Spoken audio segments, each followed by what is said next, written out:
வணக்கம் மக்களே, இந்த வீடியோவில் என்ன பார்க்க போகிறோன்னா என்பிஹெச்ஹெச், பிஹெச்ஹெச், ஏஏஒய் ரேஷன் கார்டுக்கு ஒரு முக்கிய அறிவிப்பு. அதாவது பருப்பு எண்ணெயில் ஒரு சின்ன மாற்றம். அது என்ன அப்படிங்கிறத பற்றி தான் இந்த வீடியோவில் பார்க்க போகிறோம். நம்ம சேனலுக்கு யாராவது புதுசாக வந்திருந்தீங்கன்னா மறக்காமல் நம்ம சேனலில் சப்ஸ்கிரைப் பண்ணி பெல் ஐக்கானை கிளிக் பண்ணி வச்சுக்கோங்க. இந்த வீடியோவுக்கு ஒரே ஒரு லைக்கை மட்டும் கொடுத்துருங்க. வாங்க வீடியோக்குள்ளே போகலாம். பொதுவாக பார்த்திங்கன்னா நம்ம ரேஷன் கடையில் பார்த்திங்கன்னா அரிசி, பருப்பு, சர்க்கரை, எண்ணெய் போன்ற பொருட்கள் மலிவு விலையில் கொடுத்துட்டு வராங்க. இதனால் நிறையா மக்கள் பயன்பெற்று வராங்க. அந்த வகையில் பார்த்திங்கன்னா கடந்த மாதம், அதாவது ஜூன் மாதம் நிறைய பேர்த்துக்கு பருப்பு எண்ணெய் கொடுக்கல.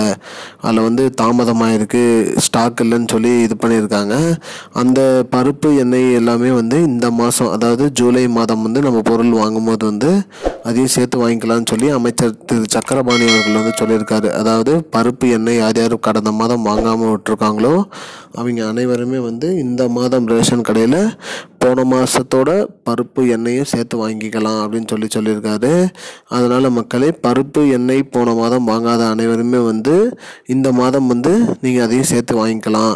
ரேஷன் கடையில் சொல்லி இல்லை போன மாதம் நாங்கள் வாங்கலை, அந்த பருப்பு எண்ணெயும் கொடுங்கன்னு சொல்லி கேட்டு வாங்கிக்கலாம் மக்களே. இதுதான் மக்களே இப்போதைக்கு தகவல். மேலும் ரேஷன் கடையில் ஆதார் கார்டு லிங்க் பண்ணாதவங்களும் லிங்க் பண்ணிடுங்க. மேலும் மகளிர் உரிமை தொகை திட்டம் புதிய ரேஷன் கார்டு வாங்கினவங்களும் அப்ளை பண்ணலான்னு சொல்லியிருக்காங்க. அப்ளை பண்ணவங்களுக்கு இப்போ ஜூலை 14ஆம் தேதி சோதனை திட்டம் படி ₹1 அனுப்புவாங்க.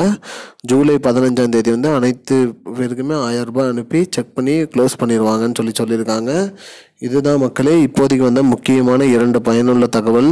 இது போன்ற பயனுள்ள தகவலை தெரிஞ்சுக்கொள்ள நம்முடைய சேனலை மறக்காமல் சப்ஸ்கிரைப் பண்ணி வச்சுக்கோங்க. இந்த வீடியோ உங்கள் ஃப்ரெண்ட்ஸ் அனைவருக்கும் ஷேர் பண்ணுங்கள். I don't understand your jokes, man. Because it's not a joke.